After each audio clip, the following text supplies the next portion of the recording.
Perumpamaan tentang domba yang hilang. Para pemungut cukai dan orang-orang berdosa biasanya datang kepada Yesus untuk mendengarkan Dia. Maka bersungut-sungutlah orang-orang Farisi dan ahli-ahli Taurat, katanya, Ia menerima orang-orang berdosa dan makan bersama-sama dengan mereka. Lalu Ia mengatakan perumpamaan ini kepada mereka. Siapakah di antara kamu yang mempunyai 100 ekor domba, dan jikalau ia kehilangan seekor di antaranya, tidak meninggalkan yang 99 ekor di padang gurun dan pergi mencari yang sesat itu sampai ia menemukannya?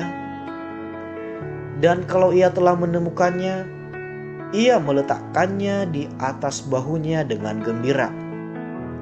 Dan setibanya di rumah, ia memanggil sahabat-sahabat dan tetangga-tetangganya, serta berkata kepada mereka, Bersukacitalah bersama-sama dengan aku, sebab dombaku yang hilang itu telah kutemukan. Aku berkata kepadamu, demikian juga akan ada sukacita di sorga, karena satu orang berdosa yang bertobat, lebih daripada sukacita karena 99 orang benar yang tidak memerlukan pertobatan. Perumpamaan tentang dirham yang hilang. Atau perempuan manakah yang mempunyai 10 dirham, dan jika ia kehilangan satu di antaranya, tidak menyalakan pelita dan menyapu rumah serta mencarinya dengan cermat sampai ia menemukannya? Dan kalau ia telah menemukannya, ia memanggil sahabat-sahabatnya dan tetangga-tetangganya serta berkata, Bersukacitalah bersama-sama dengan aku, sebab dirhamku yang hilang itu telah kutemukan. Aku berkata kepadamu, demikian juga akan ada sukacita pada malaikat-malaikat Allah karena satu orang berdosa yang bertobat. Perumpamaan tentang anak yang hilang. Yesus berkata lagi, ada seorang mempunyai 2 anak laki-laki. Kata yang bungsu kepada ayahnya, Bapak, berikanlah kepadaku bagian harta milik kita yang menjadi hakku. Lalu ayahnya membagi-bagikan harta kekayaan itu di antara mereka. Beberapa hari kemudian, anak bungsu itu menjual seluruh bagiannya itu, lalu pergi ke negeri yang jauh. Di sana ia memboroskan harta miliknya itu dengan hidup berfoya-foya. Setelah dihabiskannya semuanya, timbullah bencana kelaparan di dalam negeri itu, dan ia pun mulai melarat. Lalu ia pergi dan bekerja pada seorang majikan di negeri itu. Orang itu menyuruhnya ke ladang untuk menjaga babinya. Lalu ia ingin mengisi perutnya dengan ampas yang menjadi makanan babi itu.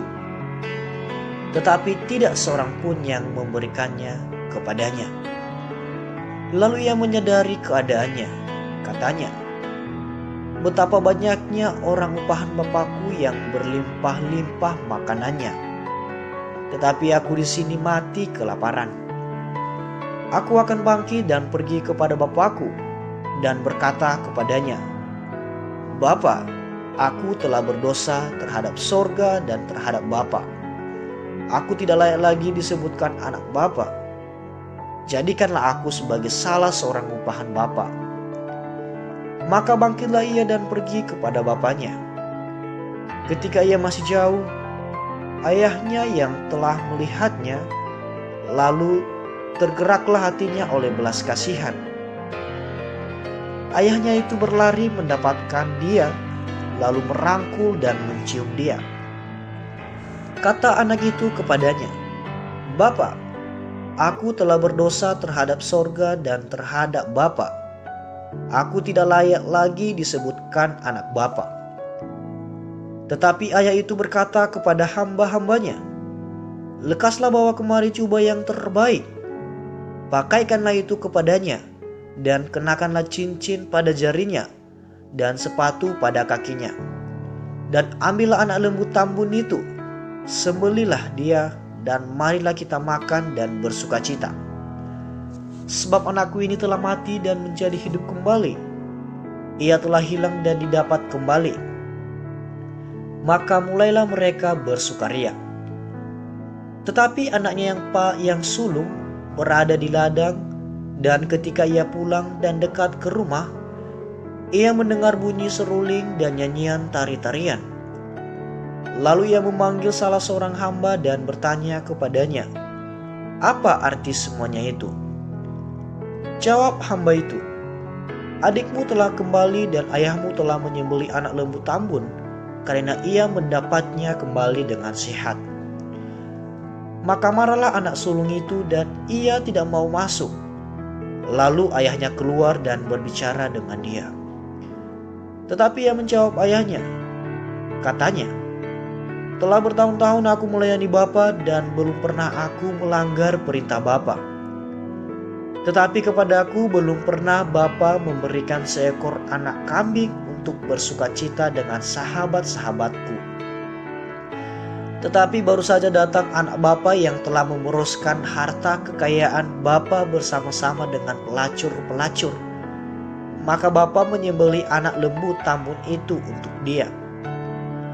Kata ayahnya kepadanya, "Anakku, engkau selalu bersama-sama dengan aku, dan segala kepunyaanku adalah kepunyaanmu. Kita patut bersukacita dan bergembira, karena adikmu telah mati dan menjadi hidup kembali.